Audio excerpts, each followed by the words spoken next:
Sister, sister, why do you cry? It's been so long since I've seen you smile. You seem so lost when I look into your eyes. Where can you be? Where can you be? All right. Well, welcome everyone to Sunday Night Scripture, where we are continuing to roll through the book of Revelation. And we're going to roll into the book of Revelation, chapter 16. All right. So I'm going to give you just some opening statement notes here that I wrote down, because it's great to have the chapters for markers. But of course, we know that the book of Revelation indeed is just a straight through book. So to kind of pick up on some refreshers and to set you up on what we're about to see here in Revelation 16. All right. So let's try to keep in mind that the people of God were successful in and through Christ to bring to pass the new creation of the new heavenly Jerusalem, which we, I think, could see in chapter 14, for example. And many scholars that look at the book of Revelation historically, especially chapters 1 through 19, see this part as the greater Exodus, if you will. All right. And that's where chapter 15 kind of left us off. And by greater Exodus, what we mean is that Jesus came, right, to fulfill the law and the prophets. So taking it back to the time of Moses, right, Moses is called, goes to get the Israelites freed up from the slavery in Egypt, right? So that was the book of Exodus, as we know. And of course, God pours out a lot of plagues upon Pharaoh so that he would let the Israelites go. And eventually we end up seeing the transfiguration, which I think symbolizes how this is also the greater Exodus, if you will, showing that Jesus came to fulfill the law and the prophets. So once the Israelites had left the slavery of Egypt, right, they end up eventually at the promised land, which is the earthly Jerusalem. But then Jesus comes to take us from the earthly Jerusalem to the heavenly Jerusalem to be the chief cornerstone of that spiritual kingdom that does not come with observation. And interestingly enough, in the book of Revelation, we know, right, that Egypt under Pharaoh was enslaving the people of Israel. Well, by the time we get to the first century in the time of Christ, Egypt is now actually Israel. That's why in Revelation chapter 11, verse 8, it says the great city, which is spiritually called Sodom and Egypt, ironically enough, it's where our Lord was crucified, which is Jerusalem. So now the Egypt spiritually, based on their behavior, essentially, they were enslaving God's people. So originally Pharaoh is enslaving God's people in Egypt, and now Jerusalem, which is now spiritually being called Egypt, is enslaving God's people, and Christ came to set them free. And so that's where we leave off, I think, in chapter 15 and walking into chapter 16. So also, let's keep in mind moving forward that these bowls or vials of wrath, if you will, that are being poured out in chapter 16 are fuller views of what we already saw in chapter 8 with the trumpets. The trumpets were warning blasts. So I'm going to start to show you how similar the trumpets and the bowls are. All right. So as I've mentioned before, it's like here's a view of the deal with the seals. Here's a more detailed view under the trumpets. And now here's an even fuller view of the same time frame. All right. So that's why the bowls, you'll notice, will line up with the trumpets. All right. And I'll be able to show you that as we move forward. Based on this greater Exodus position that you'll see many plagues that are very similar to what happened with Israel when they were enslaved in Egypt. So we'll be seeing that. And we already talked about the kind of the irony of the fact that it was Egypt enslaving God's people, which was Israel at the time under the Old Covenant. And now under the Old Covenant, it was Israel enslaving God's people. And that's why they were called spiritually Egypt. All right. And of course, I think you're going to see that this is the response to those imprecatory prayers that we were speaking about. All right. And I call this kind of an organic outburst, if you will, of God when he responds to wickedness organically. But this is a judgment upon the earth. All right. It's upon the earth. It's what's happening, I believe, in the first century. And I'm going to be showing you some material from the book of Josephus, the book of Tacitus, and some encyclopedia material to show you some things that really line up very well for Revelation 16, verses 1 to 12.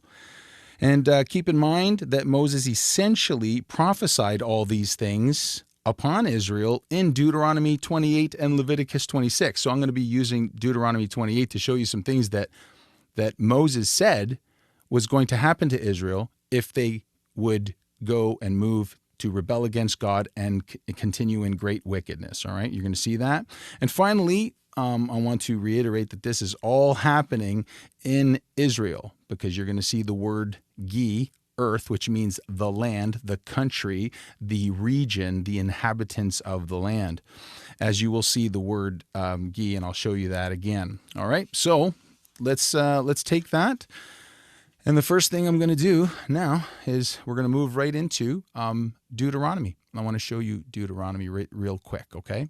Because I want to show you this before we get into Revelation 16 so that you can see that this is exactly what Moses prophesied would happen to them. So in the first part of Deuteronomy 28, he tells them all the blessings that he's going to give them when they continue to obey the God of Israel, right? But in the second half, he says, and this is what's going to happen if you rebel against me, all right?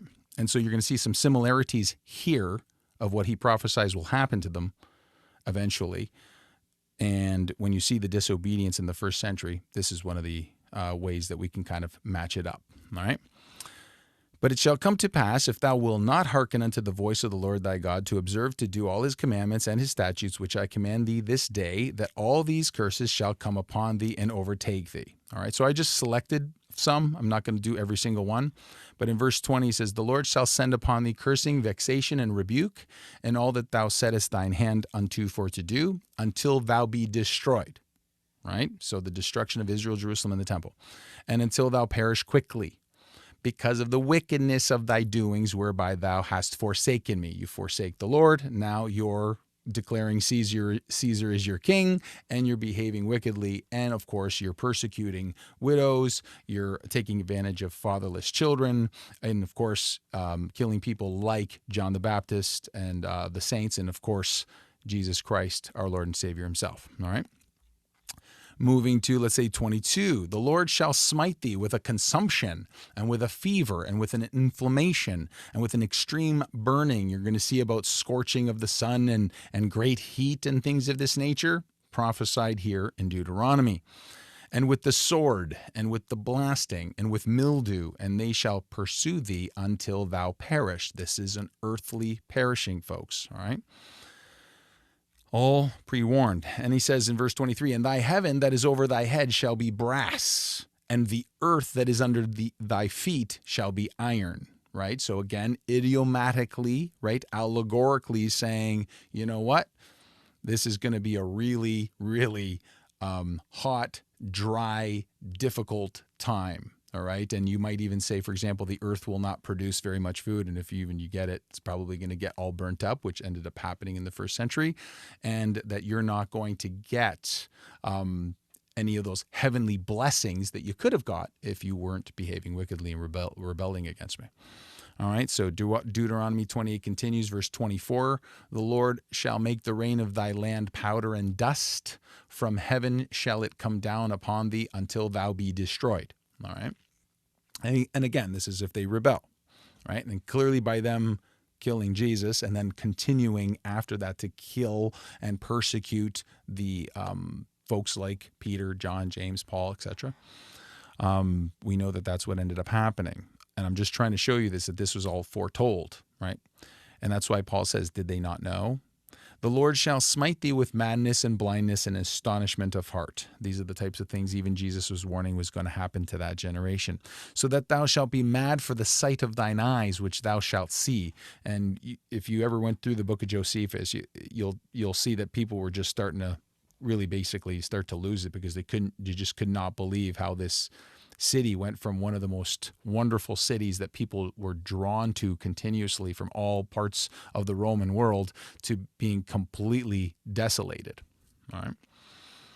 And continuing 28:35, the Lord shall smite thee in the knees and in the legs with a sore botch that cannot be healed. You'll see sores coming upon the people in the earth, in the area there, from the sole of thy foot unto the top of thy head. Again, very expressive and apocalyptic type language, using the word apocalypse the way most people understand it, because technically apocalypse means revealing, but most people kind of see it as a kind of a destructive, warish type of vibe. So using it that way, he's letting them know in advance. And you're going to see a lot of these similar things happening in Revelation chapter 16.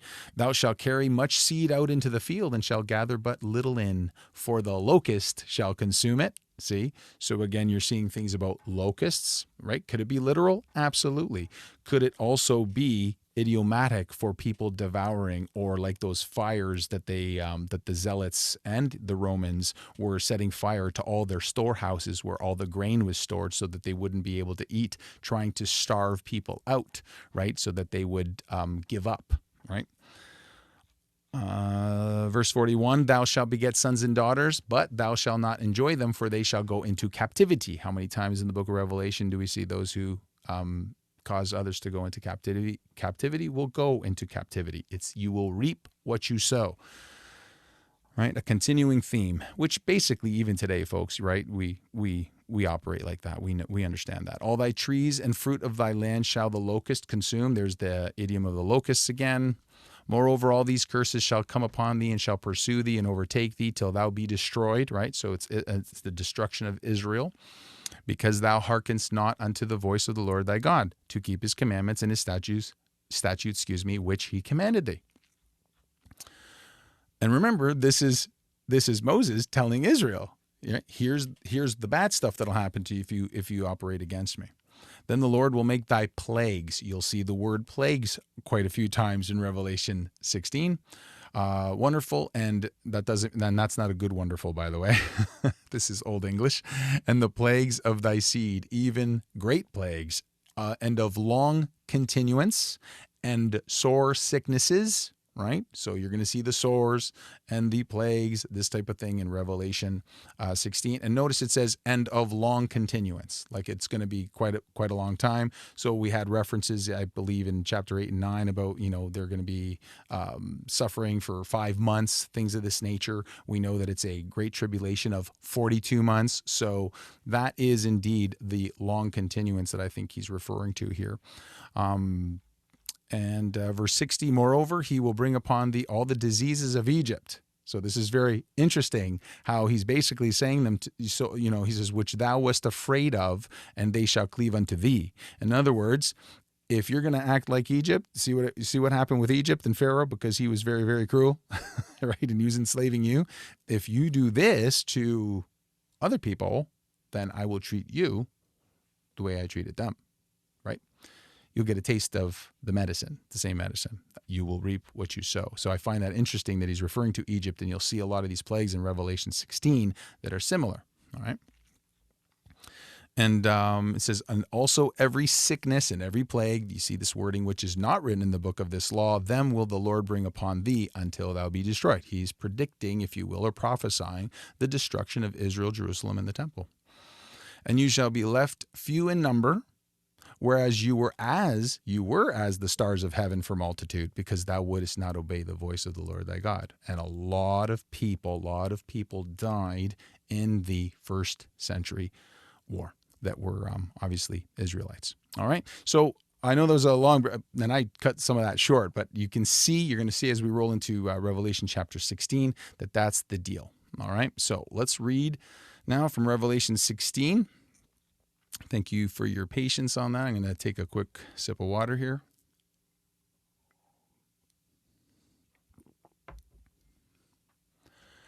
And we're going to read the first two verses. It says, "And I heard a great voice out of the temple saying to the seven angels, go your ways and pour out the vials." Vials are bowls of the wrath of God upon the earth. We're going to talk about that.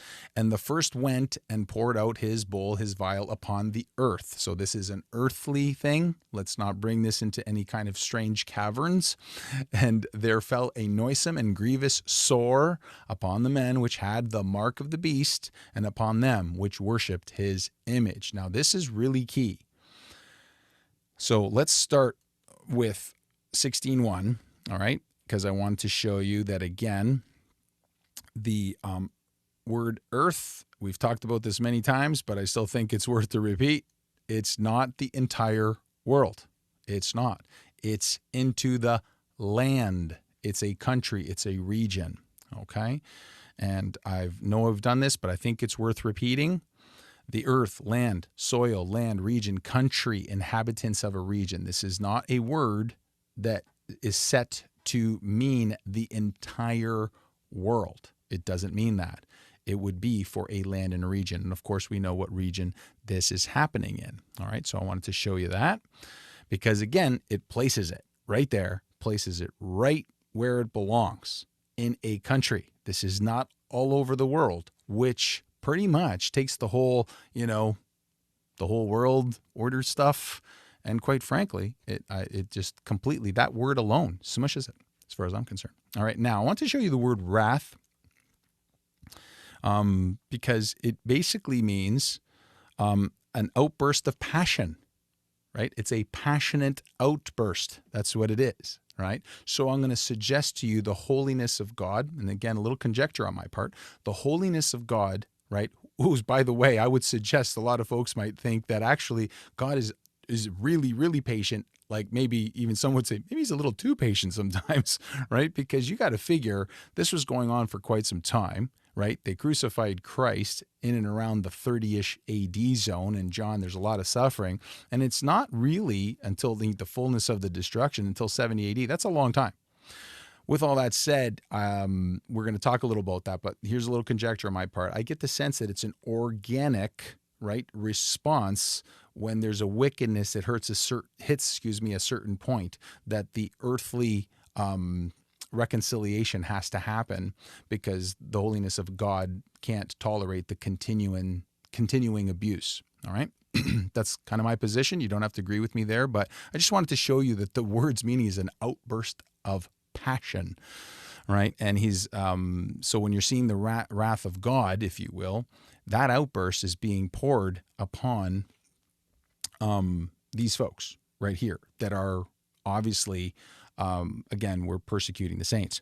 So I wanted to mention this because I wrote this quick in my notes, all right? Because so we covered that, and it says, he poured this vial upon the earth, which is still ghee, and there fell a noisome and grievous sore upon the men which had the mark of the beast, and upon them which worshipped his image.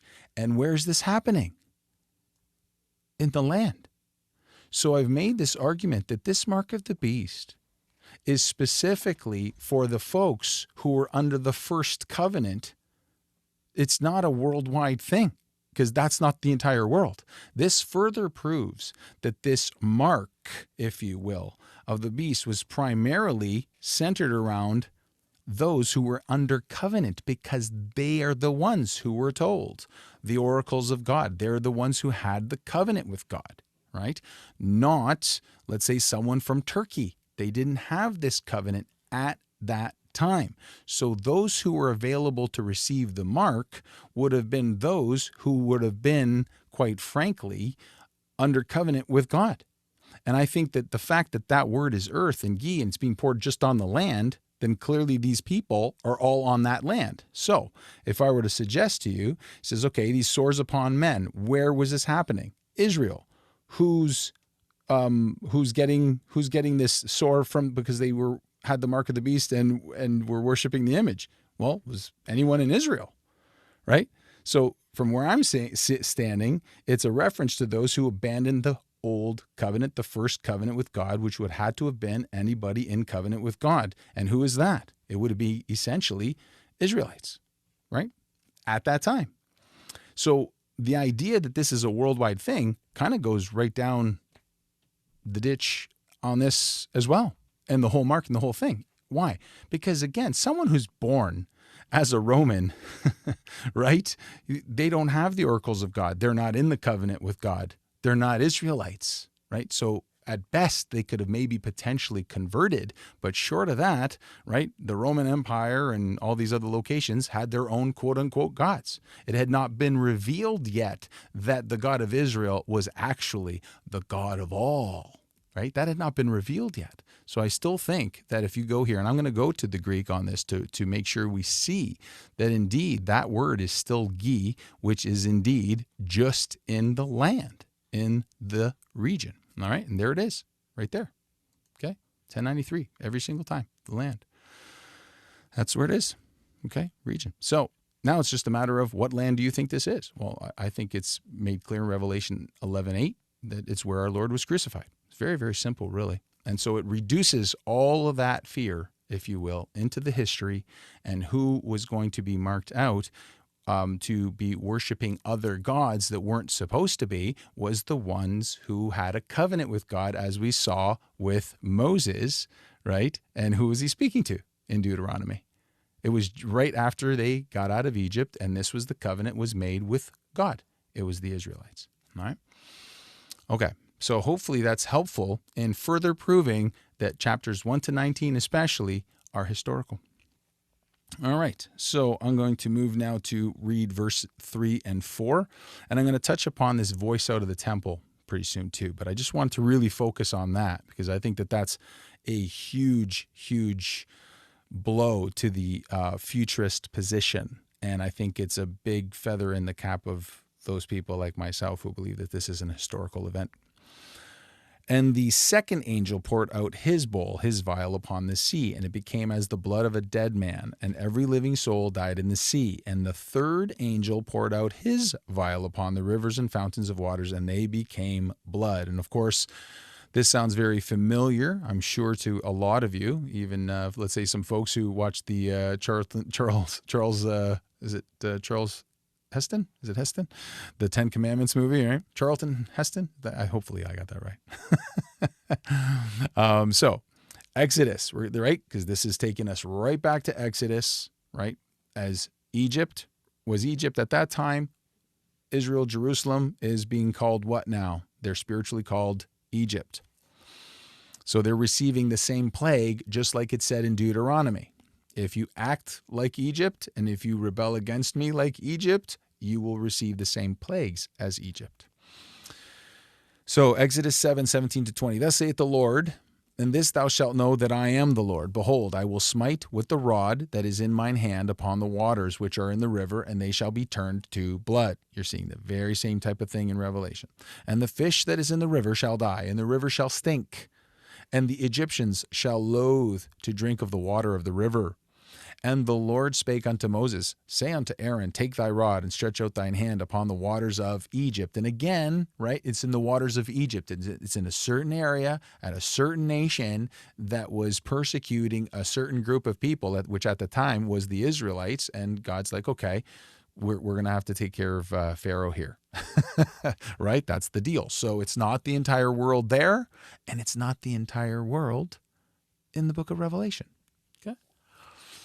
Upon their streams, upon their rivers, and upon their ponds, and upon all their pools of water, that they may become blood, and that there may be blood throughout all the land of Egypt, both in vessels of wood and in vessels of stone. And Moses and Aaron did so, as the Lord commanded, and he lifted up the rod and smote the waters that were in the river, in the sight of Pharaoh and in the sight of his servants, and all the waters that were in the river turned to blood. Were turned to blood. All right? Now, as I mentioned before also, guys, that this is a pretty big lineup, if you will, with what we saw in Revelation 8. Okay? So you're going to see the second angel, right, sounded, right? So there was the second bowl, for example. Well, this is when the trumpet sounded back in Revelation 8. As it were a great mountain burning with fire, right? And again, as... right? It were that immediately you see that it's an idiomatic, spiritual, symbolic language. It's not really a mountain flying out of the sky. all right, was cast into the sea, and the third part of the sea became blood. All right, see, because typically, guys, let's face it, right? And how do you know that this is idiomatic and symbolic? Well, how does a mountain, even if it was literal, burning with fire, create blood? Well, clearly that doesn't really make any sense, right? So it's apocalyptic, symbolic language, all right? And the third part of the creatures which were in the sea and had life died. So this is also how you know it's literally something's happening in this war that's upon the earth, and there are some major issues, all right? And notice this, and the third part of the ships were destroyed, okay? So now, did this happen in the first century? Yes, and it was well recorded in the book of Josephus. So for your notes, book number 3, Jewish Wars, chapter 10, section 9. All right, so I'm just going to read you the section to show you what you just read in Revelation 8 and what we're reading in Revelation 16. And now I'm going to read you the book of Josephus. And this is about the first century war. And you're going to see stuff about what's happening. Anyways, I'll just read it. You'll catch it. But now, when the vessels were gotten ready, Vespasian put on shipboard as many of his forces as he thought sufficient to be too hard for those that were upon the lake, and set sail after them. Now these which were driven into the lake could neither fly to the land, where all was in their enemy's hand, and in the war against them, nor could they fight upon the level by sea, for their ships were small and fitted only for piracy. They were too weak to fight with Vespasian's vessels, and the mariners that were in them were so few that they were afraid to come near the Romans, who attacked them in great numbers. However, as they sailed around about the vessels, and sometimes as they came near them, they threw stones at the Romans when they were a good way off, or came closer and fought them. Yet did they receive the greatest harm themselves in both cases. As for the stones they threw at the Romans, they only made a sound one after another, for they threw them against such as were in their armor, while the Roman darts could reach the Jews themselves. And when they ventured to come near the Romans, they became sufferers themselves before they could do any harm to the other. And they were drowned, they and their ships together. I'm going to pause there for a moment. Let's remember, folks, this is before the time of planes, trains, and automobiles. So all kind of shipping, merchandising, and traveling, right, happened by ship. And Jerusalem had a major port. All right. So we have to remember that. And that's part of the reason why in the book of Revelation, you don't see any planes and trains and automobiles, but you do see horses and swords and ships. All right. We'll continue. It says, as for those that endeavored to come to an actual fight, the Romans ran many of them through with their long poles. Sometimes the Romans leaped into their ships with the swords in their hands and slew them. But when some of them met the vessels, the Romans caught them by the middle and destroyed at once their ships. So once again, you're seeing ships being destroyed, just like John is seeing in the book of Revelation as the vision, and themselves who were taken in them. And for such as were drowning in the sea, you see people dying in the sea, if they lifted their heads up above the water, they were either killed by darts or caught by the vessels. But, okay, and this is a little hard to read, guys, but that's why the book of Revelation, it's hard to read this, but I have to show this to you because the book of Revelation can be a little, right, upsetting. Well, read this part and you'll understand why that apocalyptic language is there. But if in the desperate case they were in, they attempted to swim to their enemies, the Romans cut off either their heads or their hands. And indeed, they were destroyed after various manners everywhere, till the rest being put to flight, were forced to get upon the land, while the vessels encompassed them about on the sea. But as many of these were repulsed when they were getting ashore, they were killed by the darts upon the lake. And the Romans leaped out of their vessels and destroyed a great many more upon the land. One might then see the lake all bloody and full of dead bodies. Okay, I'm going to continue. For not one of them escaped. And a terrible stink. Remember in Egypt what he said with Pharaoh, right? The same kind of idea. Well, that's what's happening here. It's in I know it's kind of irony, some kind of irony here, but Jerusalem, if you will, and Israel are receiving the exact same plagues that the Egyptians got, right? Because they behaved like because they were spiritually Egypt. And a terrible stink and a very sad sight there was on the following days over that country. For as for the shores, they were full of shipwrecks. Okay, that's what you're seeing in Revelation. And of dead bodies, all swelled. And as the dead bodies were inflamed by the sun. All right, so you're gonna see this type of imagery in the book of Revelation. And putrefied, they corrupted the air. Okay, folks, so we have to also understand, I'm sure we do, but maybe sometimes we forget because we weren't there, and praise God for that, that not taking care of dead bodies, right, can create pestilence and disease. See, and that's part of the plague process, okay? And that's in my previous video where I talk about Gehenna. There was a place where dead animals and or unclaimed bodies or crucified stone bodies, they would put them in a place where it was continuously burning on fire, because you can't allow bodies to fester like that. It creates plagues, right? It creates pestilence. So as you can see here, in this war, they were unable to do so because many, many people are dying. It's creating big problems. In so much that the misery was not only the object of commiseration to the Jews, okay, and this is really important, but to those that hated them and had been the authors of that misery. This was the upshot of the sea fight. The number of the slain, including those that were killed in the city before, was 6,500. All right. So, and the reason why I'm saying this is really important is because now you're sensing, even from the book of Josephus, as well as you will see in the book of Revelation, you're sensing that the shock waves of what's happening in Israel and Jerusalem and the destruction that's happening there because the Roman Empire has to come in and the wars that are going on is starting to send shock waves, to the other parts of the world, and it's starting to shake things up in other areas, okay? So you're going to get a sense of that in Revelation 16, okay? So let's take a look here. All right, I wanted to share that with you, and I wanted to share with you one more thing because we talked about this. He heard a great voice out of the temple, right? You see this in Isaiah chapter 66, all right? So I want to show you that as well because this further shows you that this is, Isaiah is in the Old Testament. John is repeating some of the things here in the book of Revelation that you're going to see in Isaiah because it's in fulfillment of what Isaiah already prophesied was going to happen. Just like Moses prophesied what was going to happen to Israel if they rebelled against him. And clearly they declared Caesar as their Lord, as their God. That's rebellion, not to mention the wickedness, right? So Isaiah, so we got law and we got prophets. Isaiah is a prophet. Jesus fulfills all the law and the prophets. That's why you see that imagery of Moses and Elijah, right, discussing the decease that Jesus was going to accomplish in doing what? Fulfilling all the law and the prophets as prophesied, fulfilling the old covenant in full, ushering in the new covenant of the gospel of Christ, which we are right now in an age of Christianity. Otherwise, we wouldn't be able to preach the gospel because we wouldn't know it, see.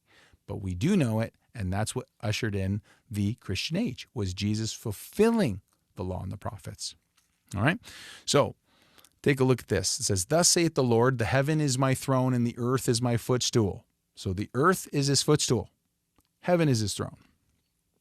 "Where is the house that you will build unto me? And where is the place of my rest? For all those things hath mine hand made, and all those things have been, saith the Lord. But to this man will I look, even to him that is poor and of a contrite spirit, and trembleth at my word."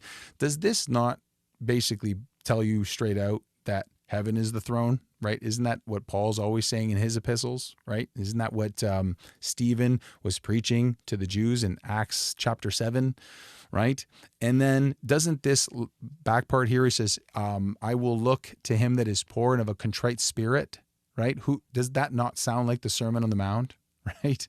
Blessed are they who are poor, blessed are the meek, they will inherit the earth, things of this nature. And then he continues here. He says, he that killeth an ox is as if he slew a man. He that sacrificeth a lamb as if he cut off a dog's neck. He that offereth an oblation as if he offered swine's blood. He that burneth incense as if he blessed an idol. Yea, they have chosen their own ways, and their soul delighteth in their abominations. I also will choose their delusions, and I will bring their fears upon them, because when I called, none did answer. When I spake, they did not hear. They did evil before mine eyes, and chose that in which I delighted not. Who's Isaiah talking to here? The Israelites. Hear the word of the Lord, you that tremble at his word. Your brethren that hated you, that cast you out for my name's sake, said, let the Lord be glorified, but he shall appear to your joy, and they shall be ashamed. Do you see what's, you can clearly see, right? He's talking about the persecution of the saints here, right? Those ones who hated you, right? But who's in Revelation 14, who's up in the heavenly Jerusalem, right? The ones who were persecuted. Now, he says, that's why it appears to your joy, but it will appear to shame. And quite frankly, guys, the Israelites had a pretty high status back in the first century. And after the destruction of Israel and Jerusalem and the temple and all that captivity and death they went through, they were really, really, it was a big, huge, shameful reduction to them as a nation and as a people. But we'll continue here. A voice of noise from the city. And then look what he says here. A voice from the temple. A voice of the Lord that rendereth what? Recompense to his enemies. Do you see that? That's what you're seeing in Revelation 16. That's why it opens up with, there's a voice, right, of the Lord, a voice from the temple. Pour out those bowls of wrath, right? A recompense to the enemies. Before she travailed, you're going to see Revelation 12, you know, that image we talked about in Revelation 12 with the woman, right? And birthing a man-child. I just wanted to include this because this is further evidencing, if you will, that the book of Revelation is just bringing forth what is now about to happen in the first century, all right? Before she travailed, she brought forth. Before her pain came, she was delivered of a man-child. All right. So I'll leave it there to kind of show you that once again, when you look at the law and the prophets, when you go to the Exodus, when you go to Deuteronomy, when you go to Isaiah, when you go to the history of the Bible, if you will see that the book of Revelation is just using all the language and showing you that the fulfillment of all those things is now happening in the first century. All right. So, yes. Okay. So we're going to move to verse 5 and 6 here now. All right. And I heard the angel of the waters say, Thou art righteous, O Lord, which art, wast, and shalt be, because thou hast judged thus. For they have shed the blood of saints and prophets, and thou hast given them blood to drink, for they are worthy. This is another way of saying they earned this, right? That recompense, right? A just reward for their, and again, this is all earthly, all right? All earthly, a just reward, right? For their persecution of God's people. And I heard another out of the altar say, Even so, Lord God Almighty, true and righteous are thy judgments. All right. So now let's take a look and remind ourselves about the fifth seal. For example, we've run this one quite a few times, but so many people are so focused on the first four seals, right, with the apocalyptic horses, that they kind of don't talk about the fifth seal very much. Meanwhile, I think it has a lot to do with the book of Revelation. It says here in Revelation 6, 9-11, And when he had opened the fifth seal, I saw under the altar the souls of them that were slain for the word of God and for the testimony which they held. And they cried with a loud voice, saying, How long, O Lord, holy and true, dost thou not judge and avenge our blood on them that dwell where? On the land, on the Gi, right? And white robes were given unto every one of them, and it was said unto them that they should rest yet for a little season, it's a small amount of time, until their fellow servants also and their brethren that should be killed as they were should be fulfilled. All right, so once that's fulfilled, then we're going to take care of that. Well, that's what you're seeing here in Revelation 16. Finally, the recompense time is in, right? And that's what he says. That's why he says, even so true and righteous are thy judgments, right? He brought it forth. Okay. So now, continuing in understanding, because I want everybody to understand one of my primary things here, because I don't mind telling you, I think there's people, in fact, I got a couple subscribers actually. I think Richard, Yeshua Reigns, a few other folks, I think Patrick, there's a couple of have amazing, excellent interpretations of the book of Revelation. And to be quite genuine, I would even say that it's better than mine, which I would suggest if you get an opportunity to take a look. It's pretty cool to see these interpretations. But what I will say for sure is no matter what, anytime I see an interpretation that looks at the book of Revelation historically, it's amazing. I get really great stuff.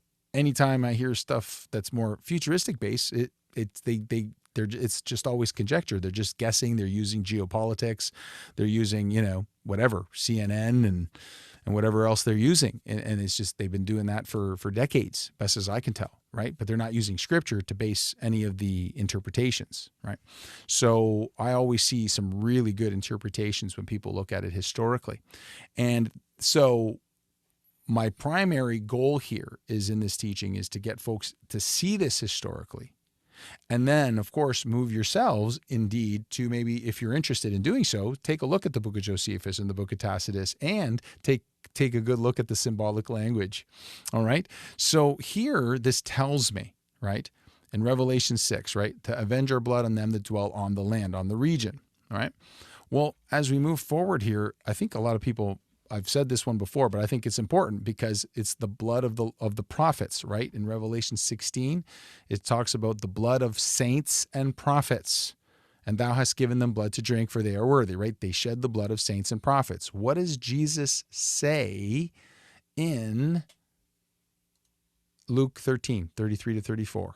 Jesus says, nevertheless, I must walk today and tomorrow and the day following, for it cannot be that a prophet perish out of Jerusalem.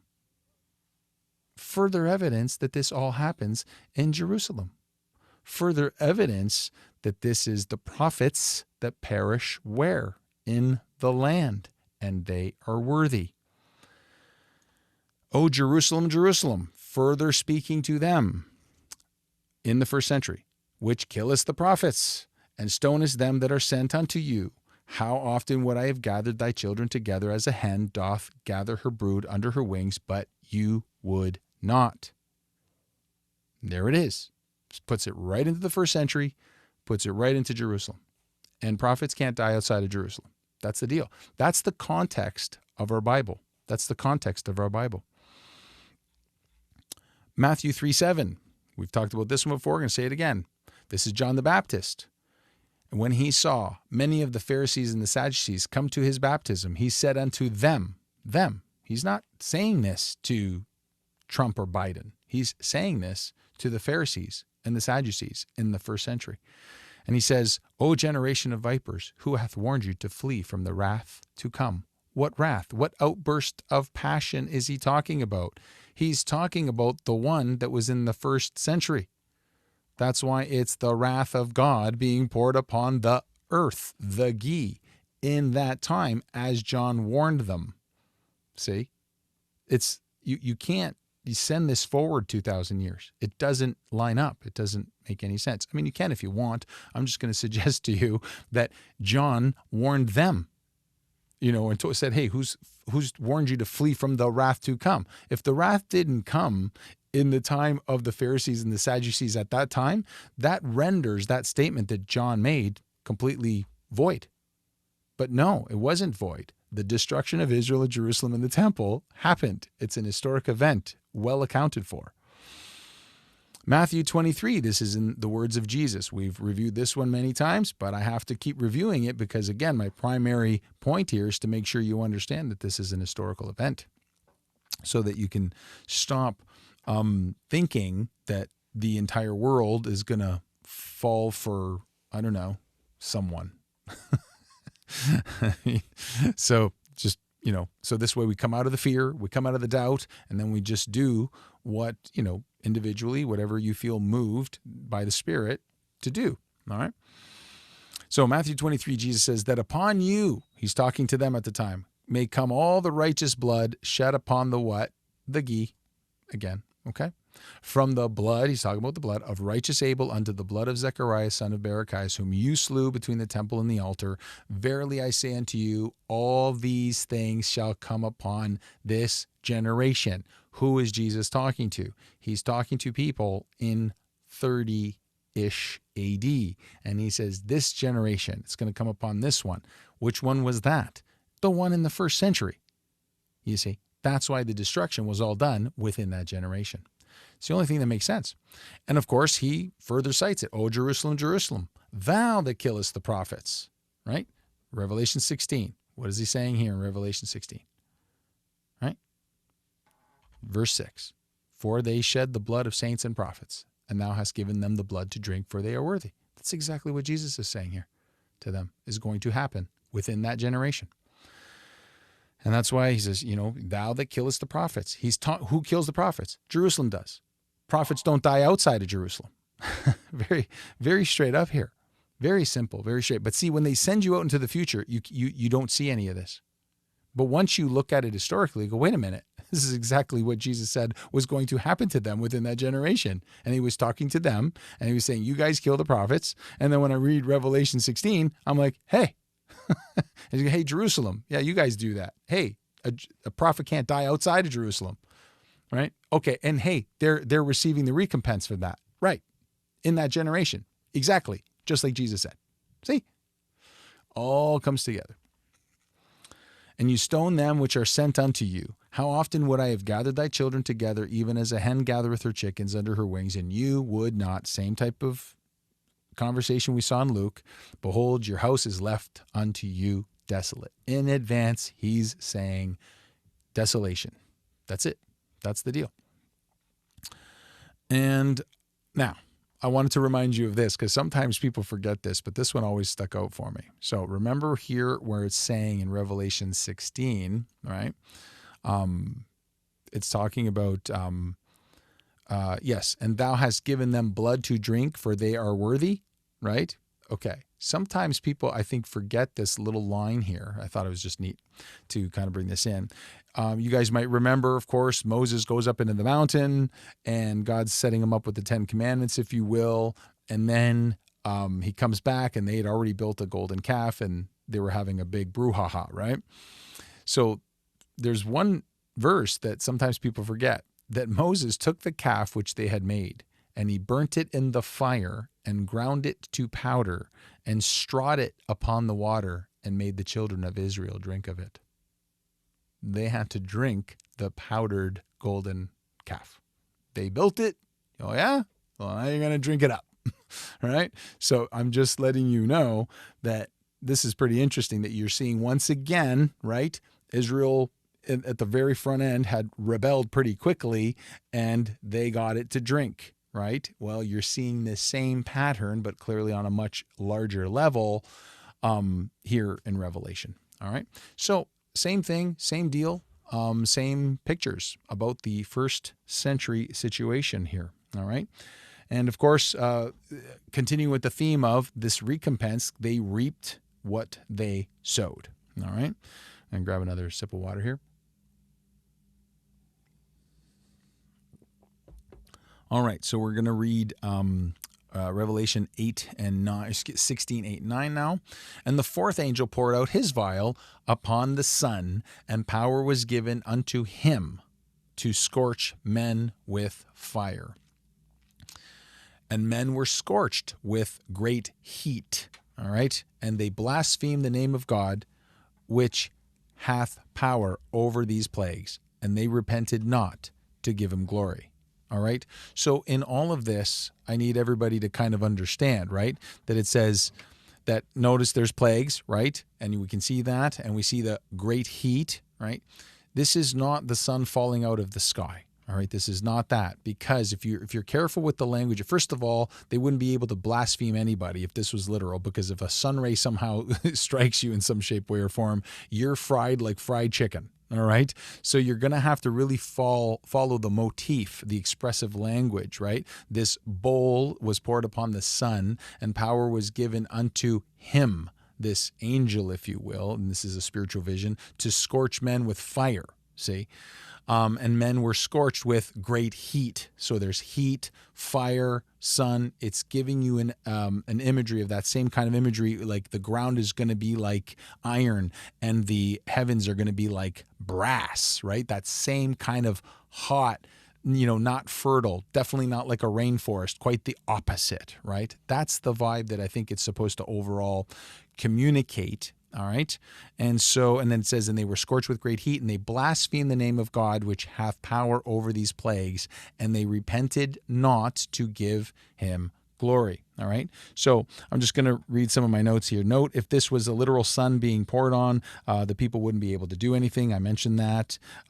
Clearly they'd be dead. So it's not that the sun is actually burning them. This is a plague, if you will, that's being sent under, and whether you think the angel is a spiritual being, it's a spiritual vision of what overall is happening. And you can communicate that to yourself however you want, but you're going to see that what the idiom is here. The picture is that there's lots of fire, if you will, lots of scorching, lots of famine, not a lot of healthy water to drink, for example. If I were to keep it really, really plain and simple, that's the overall picture, I think, here that you're getting. So let's take a look at Revelation 8. You're going to see that the fourth bowl, because if I were, let me double check here, right? Yeah, it's the fourth angel, right? And then you're going to see Revelation 8 is the fourth trumpet. And it's the same type of language, because it's the same thing, just deeper imagery, right? And the fourth angel sounded, and the third part of the sun was smitten. And now notice in Revelation, it says, and the third part of the moon, and the third part of the stars. So as the third part of them was darkened, and the day shone not for a third part of it, and the night likewise. All right, so we talked about this, I think, in Revelation 8, that in Genesis 37, there's a vision that Joseph is given, and so the sun and the moon and the stars represent Israel, right? Because of the 12 tribes, and Jacob was the sun in that vision, and the moon was Rachel, right? This is a vision of the beginning of the destruction and or the fall of Israel, Jerusalem, and the temple, them as a nation, them as an operating nation in the fulfillment of the law and the prophets, because that's what, right? He came to fulfill the law, right? And part of that was the destruction of Israel, Jerusalem, and the temple, bringing down, by the way, the rudimentary that people have to go to Jerusalem to worship God. Now he's opened up the gates of heaven to all, right, by the Spirit. So this is all part of that. That's what that conversation with the woman at the well, when he says that now the time is coming, and now is, that people will worship God in spirit and in truth. They will no longer go to Jerusalem and the temple. Is that happening right now? The answer is yes. So if it's happening, then it must have happened. Do you see? And that's why I'm saying this has been fulfilled. All right. So let's go to Romans 12:19-20. My good brother Alan, actually, a local brother, he pointed this one out to me. So I thought I'd share it with you guys, because I found this really, really interesting, because it's by way of the saints. Some people will suggest that the kind of the visions of the angels, it's by way of the saints, right? The apostles, the evangelizers of Christ in the first century, because it's through the persecution of them that the just recompense, right, was because they persecuted the saints, right? So through that persecution of the saints, they earned, right, this recompense, right? And so when you look at Romans 12, so here's these people just trying to not sin, communicate the love and the grace and the mercy of God in Christ, and these guys are being persecuted by these folks who continue to reject it. So the recompense comes on them, right? And you're seeing all this imagery of fire and heat and stuff like that. Well, look at Romans 12, verse 19 and 20. Dearly beloved, Paul writes, avenge not yourselves, see, but rather give place unto what? wrath.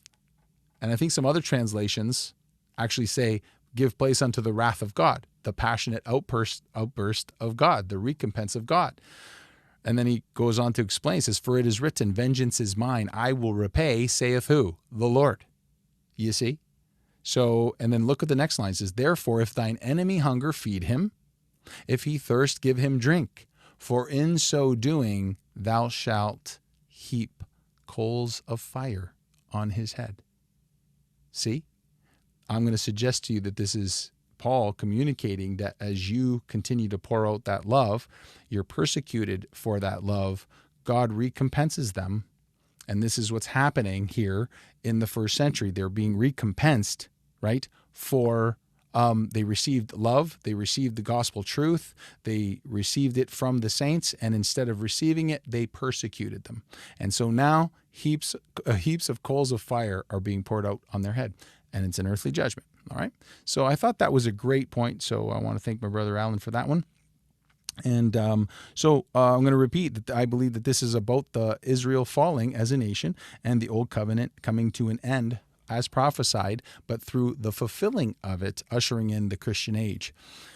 And I just wanted to share this with you too while we're at this. I found this really, really intriguing, and it was my wife, and God bless her. And by the way, happy Mother's Day, and happy Mother's Day to all the moms.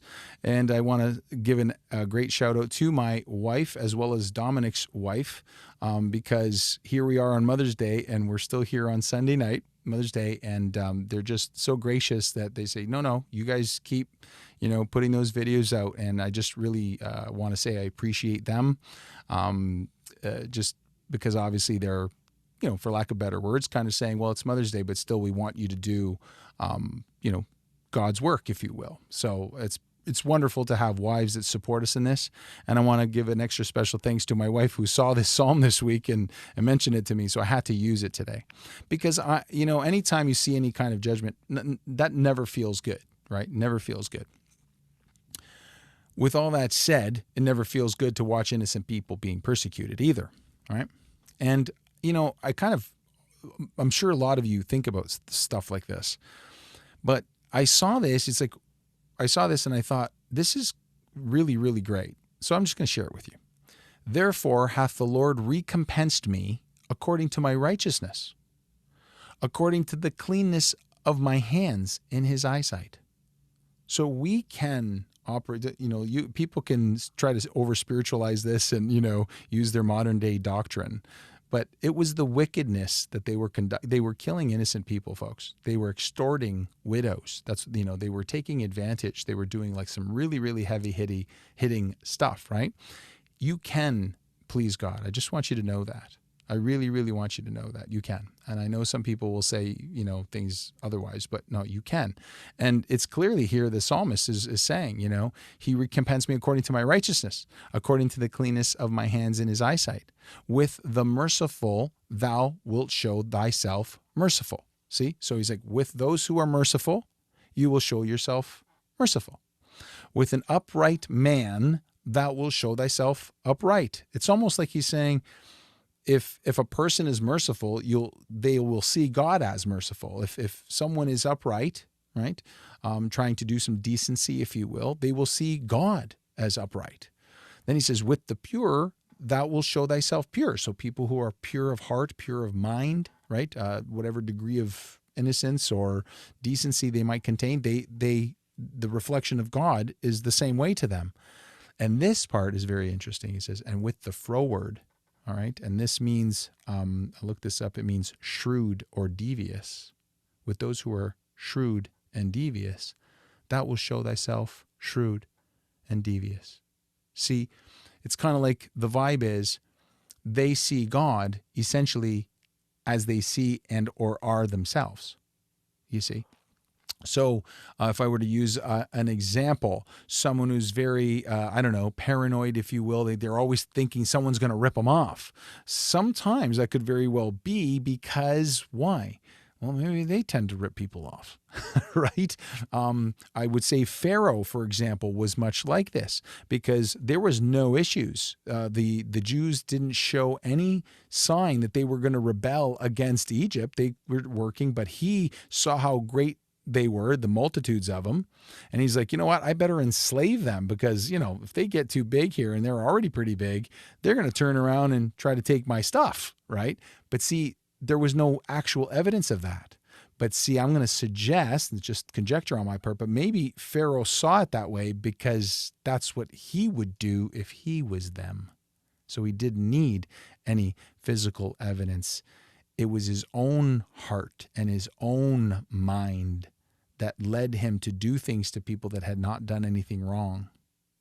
See? And then, of course, so then he's going, and then when God shows up, if you will, through, right, with Moses and Aaron, and he's seeing God as shrewd and, right? And, hey, what's going on here? Well, see, you're seeing him the way you are. So I just wanted to share that so that when we're kind of reading the book of Revelation, you're seeing them not being repentant, right? And so I'm going to suggest to you that that's part of the reason why, right? Because, and they repented not to give him glory. They just wouldn't change their minds. They wouldn't change their hearts. They wouldn't change their ways. They just kept doing it, and it didn't matter what plagues were being thrown at them, much like Pharaoh. All right. So something to think about, All right. And let's go to verse 10 here. And it says, the fifth angel poured out his vial or bowl upon the seat of the beast. Very unique here. Right? See, now you're seeing some stuff going over to the other side. Who's the beast? It's the Roman Empire. It's the final beast of the 4 beasts that were prophesied in the book of Daniel. As we talked about many times, Daniel gets the vision. Babylon, then Medo-Persian, then Grecian, and then the Roman Empire. And that's it. After that, it's Christian age. That's the deal. So who's the 4th beast? Roman Empire. All right? So we've gone through great lengths to prove that the beast is Roman Empire, Caesar, and I'm going to suggest to you in this particular location, especially Nero, all right? All the Caesars in general, but especially Nero. And his kingdom was full of darkness, and they gnawed their tongues for pain. And they blasphemed the God of heaven because of their pains and their sores and repented not of their deeds. Now, this is a different group. So now he's pouring out his wrath upon the seat, right? The throne, if you will, of the beast and his kingdom. See? So now this is shifting over somewhere else, right? But you notice that there's no mark of the beast talk here. There's no worshiping the image talk here. Well, why? Well, because the Roman Empire already, right? Like if you're born as a Roman, who are they? They tell you to worship Caesar, right? So you're not in the covenant of the God of Israel. We're going to have to understand that anyone born in Rome as a Roman citizen, right, under Caesar, the God of Israel, that's Israel's God. That's theirs, not yours. See? So that's going to be the overall picture because it had not been revealed yet that the God of Israel, the God of Abraham, the God of Isaac, the God of Jacob was actually the God of all. It hadn't been revealed yet, but through Christ it was indeed revealed, and he tore the veil, see?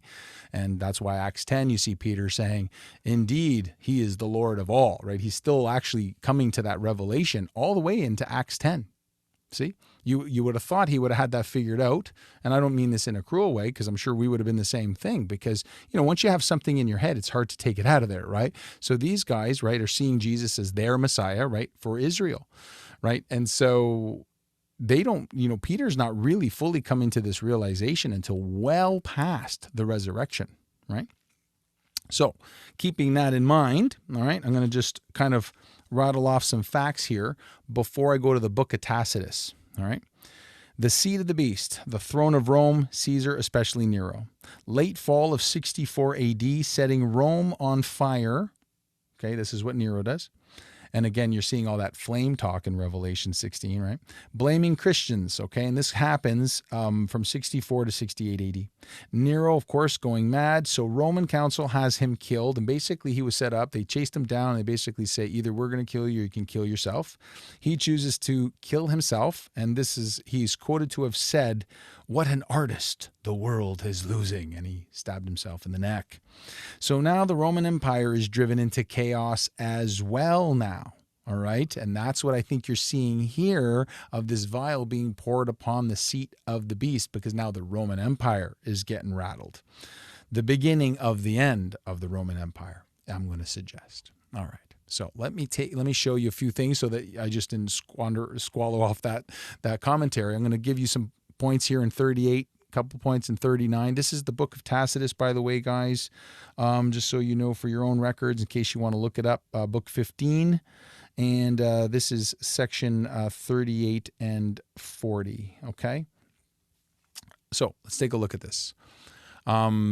I'm going to kind of go through pieces of 38, pieces of 39, and then we're going to go to 40.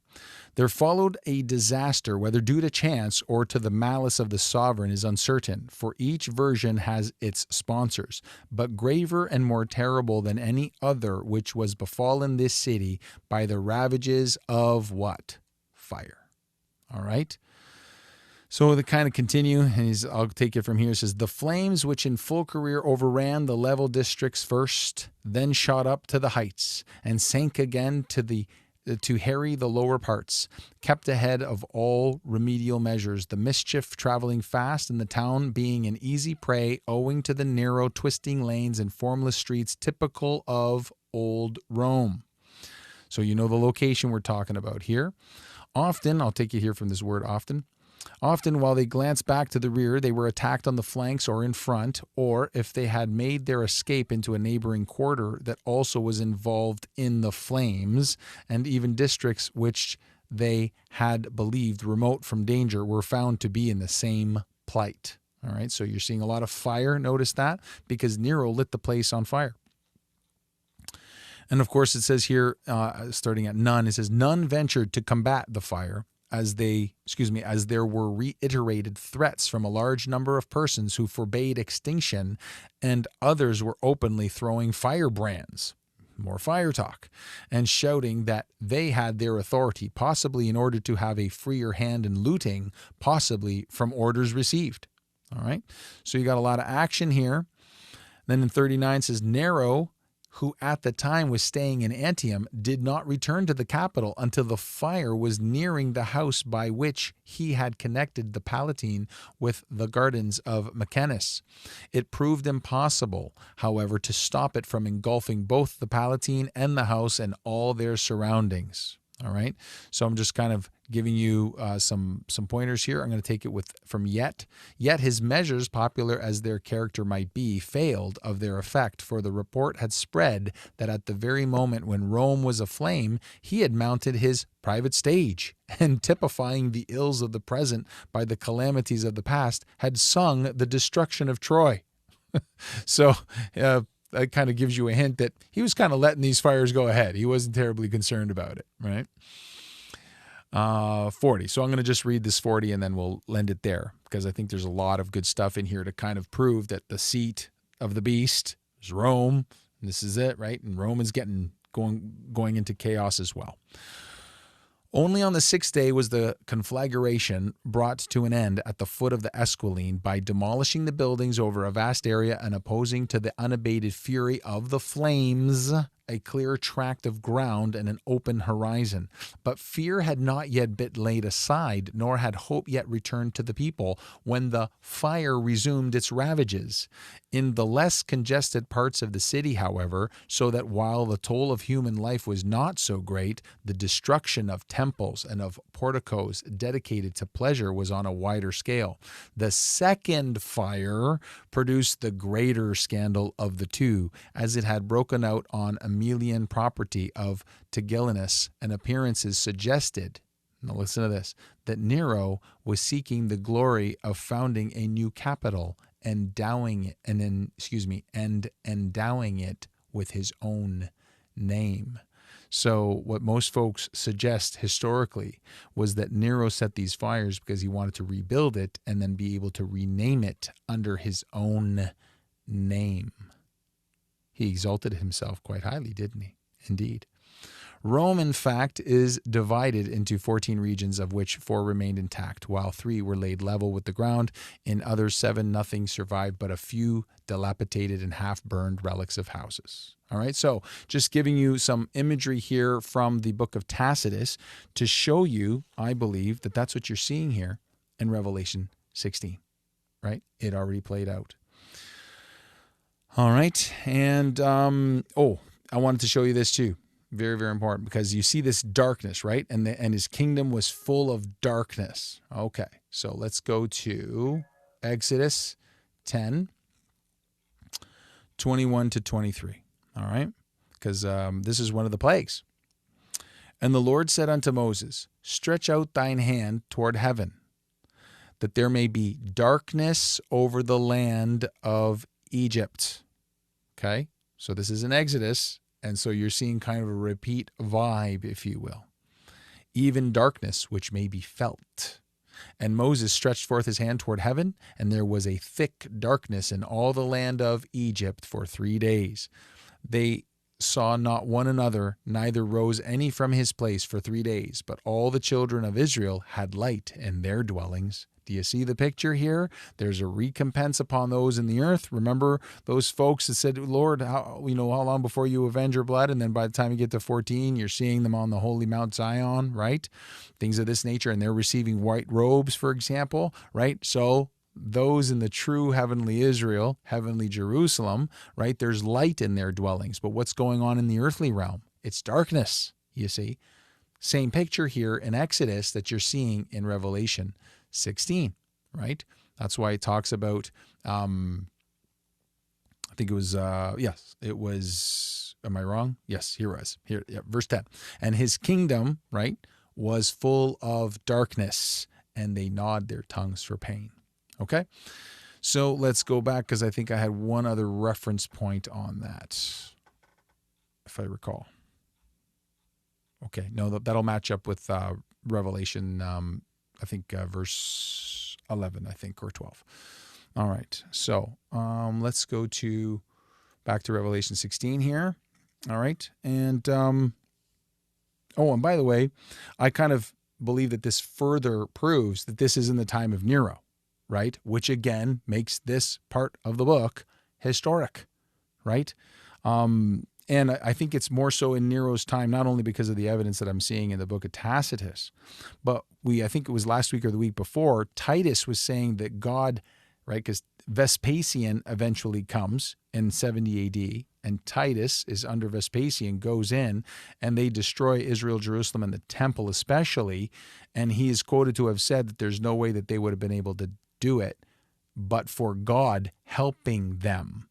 Here, you're seeing something different, right? Why? Well, because Nero is going mad, setting the place on fire. This is a whole different deal, all right? And we've talked about how his name as Nero Caesar, both in the Latin version of his name, that number was 616. It lines up with Nero Caesar from the Latin. When you translate from Latin to Hebrew, the number is 616, not 666, and it lines up with Nero. And then, of course, when you take it from Greek to Hebrew, Nero Caesar ends up being 666, and his name lines up both times. All right. And I wanted to note that the pain here is different than the pains that was being poured out on the earth, on the geese. So this, I think, further displays that here's what's happening in land, but here's now what's happening outside of that land to the one who's running the kingdom, if you will. All right. So, here's my overall picture on this one. You're seeing a level of repetitiveness because it's the same war and it's the same time frame under Nero. However, you're seeing some differences because this is now happening in Rome and to the Roman Empire versus what you were seeing earlier that's happening in the land. All right. Okay. So hopefully that's helpful. And this will be our last verse for today. And it says, and the sixth angel poured out his vial, or his bowl, upon the great river Euphrates, and the water thereof was dried up, that the way of the kings of the east might be prepared. All right. So here's a quick fact. This is how a first century Israelite, or anyone actually in the first century, I would suggest strongly, but certainly anybody that knew some history, they would have seen this like this, because Euphrates was the natural protection. The Euphrates River was a natural protection of Israel. So if the Euphrates is being dried up, idiomatically, what that means, and symbolically, that means Israel is not protected. See, now they're open to great danger. That's what that would signify. So I'm going to repeat that. Because the Euphrates River was a natural blocker, right? Because again, this is before planes and trains and automobiles, right? So you're not going to be able to fly. So having a river would protect your area, right? So because you're seeing this dried up in the language of the book of Revelation, what that's communicating is Israel is now susceptible to being struck. So I don't mind telling you that I believe that this is setting up the scene of Titus, who under Vespasian is bringing in extra forces from the east to take down Jerusalem. Okay, so this is setting up what's going to happen in the next chapters forward. All right. So that's what you're kind of seeing here. And that's what this talk is about the Euphrates River. And by the way, further putting this in what area? Certainly not in the USA or Canada or Australia, clearly. Okay. So once again, this brings it right down to that area of Israel, Jerusalem, and the known Roman world, if you will, of the time. All right. So let me show you some historical accounts. This is from an encyclopedia of Cyrus. I think it's an encyclopedia, or maybe it might have been a biblical scholar. Accounts of Cyrus diverting the waters that were flowing into Euphrates so that he could take Babylon. All right. So I'm going to show you that, because the whole idea is he diverted the waters so that the river would dry up and go lower and lower. So now, guess what? You can just walk across. See? So his guys were able to walk across the river, and this is in the time of Babylon, okay? So let's go to I just want to show you that article here, all right? So the Euphrates River diverted, all right? So I'll read some of this to you. When Cyrus surveyed Babylon's fortifications, he said, I am unable to see how an enemy can take walls of such strength and height by assault. Accordingly, he devised a brilliant strategy for capturing the city. As was mentioned in our previous essay, the Euphrates River ran under the walls, through the center of Babylon, from the river canals, quite broad and sometimes navigable, were cut in every direction. The Jews in captivity could thus lament, by the rivers of Babylon, there we sat down, yea, we wept, when we remembered Zion. That was in Psalm 137:1. All right, because remember, Babylon had taken Israel and Jerusalem, the temple, the first time in the time of Daniel, right?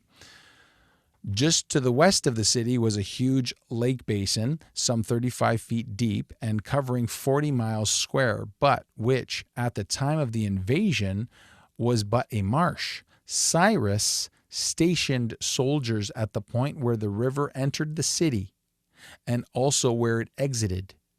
At a given time, he diverted the Euphrates from its bed into the marshy lake area. His forces then entered Babylon under the city walls.